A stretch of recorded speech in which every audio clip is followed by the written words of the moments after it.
بسم اللہ الرحمن الرحیم۔ السلام علیکم معزز ناظرین اکرام، سعودی نائب وزیر حج و عمرہ ڈاکٹر عبد المفتاح المشات نے اس سال عازمین حج کے متعلق شرائط کا اعلان کیا ہے۔ روزنامہ جنگ میں شاہد نعیم کی شائع خبر کے مطابق ایک انٹرویو میں انہوں نے کہا ہے کہ اس سال حج کے عازمین کی اہم ترین شرط ویکسین ہے۔ امیدوار ویکسین کی دونوں خوراکیں لے چکا ہو یا کوئی ایک خوراک لی ہو یا کرونا وائرس میں مبتلا ہونے کے بعد صحت یاب ہو چکا ہو۔ اس سال حج کے عازمین کی بنیادی شرط ہوگی۔ اس سوال پر کہ کیا کرونا وبا سے زیادہ متاثر ممالک کو اس سال حج سے مستثنی رکھا جائے گا، ڈاکٹر عبد المفتاح المشات نے کہا ہے کہ حج کا طریقہ کار جامع ہوگا۔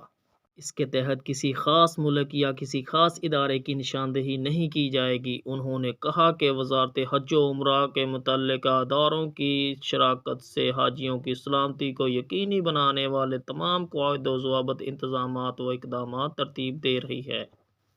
انہوں نے ذرائع ابلاغ میں گردش کرنے والے اس دعوے کی تردید کی ہے جس میں کہا جا رہا تھا کہ اس سال 60,000 افراد کو حج کی اجازت دی جائے گی۔ نائب وزیر حج نے کہا ہے کہ ابھی تک اس سال حاضمین حج کی باقاعدہ تعداد متعین نہیں کی گئی اور نہ ہی اس کا اعلان ہوا ہے۔ حج اسکیمیں تیار کی جا رہی ہیں، مکمل ہونے پر حاجیوں کی تعداد کا اعلان ہوگا۔